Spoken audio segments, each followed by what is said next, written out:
Tako slovesno so na praznik Marijinega rojstva v nabito polni Božjepotni cerkvi na Gorci razglasili, da je bila ta duhovno pridružena rimski baziliki Marije Velike.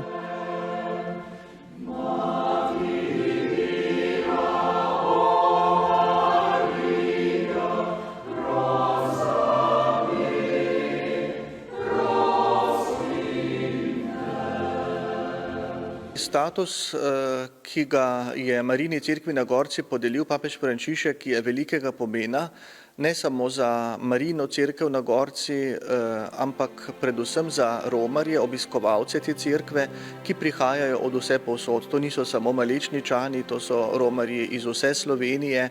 Status je pomemben tudi v širšem smislu, tudi za mestno občino Maribor, pod katero spadamo, in pa tudi za slovenski prostor. To je vendarle zdaj cerkev, ki podeljuje popolni odpustek, pridružena papeški baziliki, in takšne milosti se zgodijo res redkim cerkvam. Ta privilegij Malečniška cerkev na Gorci dobiva natanko 530 let od prve pisne omembe. Že 500 let tukaj poteka neprekinjena romarska tradicija.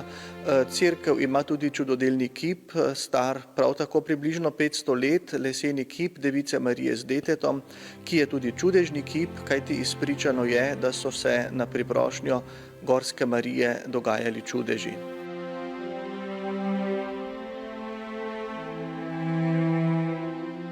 Zanimiva je legenda o gorskem zvonu iz časa turških vpadov. Namreč zvon v Gorci ima plehnati zven, zato ker so ga domačini poškodovali. V bistvu so mu usekali rano, da ni tako močno zvonil, tako ga Turki niso slišali in so gorsko cerkev obšli. Cerkev je sicer že več let vključena tudi v mednarodno Marijino romarsko pot. To je iz večjih razlogov pomembno, da smo del mednarodne romarske poti iz Čenstohove, Marija Cela, potem tudi iz Slovaške, da ta pot teče mimo Slovenije, pravzaprav tudi skozi Malečnik in potem naprej na Hrvaško. Vsekakor je to velikega pomena. Praznovanje visoke obletnice in pridružitve Gorske cerkve papeški baziliki je združilo domala ves kraj. V priprave na slovesno so se vključila krajevna društva in posamezniki, ki tudi sicer poprimejo za številno pravila v domačih cerkvah. 2 skupini sta bile in smo plele vence in to po 3 dni skupaj. Smo naplele čez 100 metrov vencev. In smo bile tudi nove, ko so nas starejše preučile, da smo se tudi mi tega naučile, ker to ni kar tako. To je stara tradicija, to je mogoče še 2, ki obvladata to delo, ne? In tako, da so se zdaj 2 priučile, da smo imeli možnost, da smo malo več napletli in da je naša zgornja cerkev Marijina Gorska res bila okrašena, tako se spodobi za taki praznik. Jaz pravim kar, da se imenujemo St. Peter Family, ker smo nekateri res skoraj več tukaj kot doma. Tako da tudi ta druženja ob nedeljah, to je čudovito. Kmečke gospodinje poskrbijo, da po prvi maši in po drugi maši dobimo kavico, čaj, tudi kaj žganega.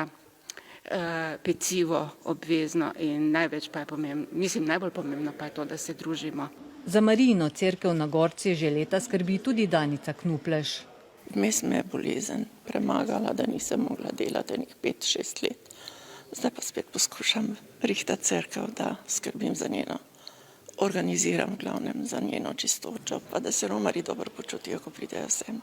Ker jih je veliko, potem pridem pa in povem, koliko vemo o naši cerkvici. V tem bogatem arhivu je med krščenci župnije vpisan tudi Rafael Kocbek. Danes je delo njegovih pridnih rok v župnišču vidno ob vsakem koraku. To župnijo celo življenje že.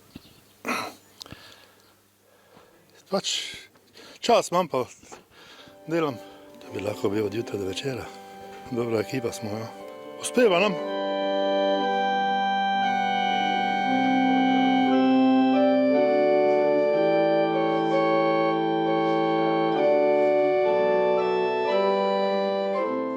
Tukaj sem rojena, krščena, virmena, vse poročena. Tu je bilo moje otroštvo, moji starši so bili veliko vključeni tukaj. Skratka, tu je moj drugi dom na nek način. S podelitvijo posebne milosti se Marijinemu svetišču na Gorci v prihodnje obeta še več obiska. Iz Ljubljane prihajava, lepo vreme, prosti čas in pa seveda zadnje vesti o cerkvi na Gorci, ki je imenovana za baziliko. Sicer pa o Malečniku v zadnjih letih že marsikaj slišimo in beremo, verjetno zahvaljujoč gospodu župniku Valentanu, ker je res vas, kraj in Gorco potegnil za anonimnosti. Romarji iz vse Slovenije prihajajo, veliko je tudi telefonskih klicev, sprašujejo, kaj to pomeni odpustek, tako da je to priložnost, da znova obudimo misel o odpustkih in vernikom, ki si tega želijo, omogočimo to milost, ki jo je pravzaprav podelil papež Frančišek osebno naši cerkvi.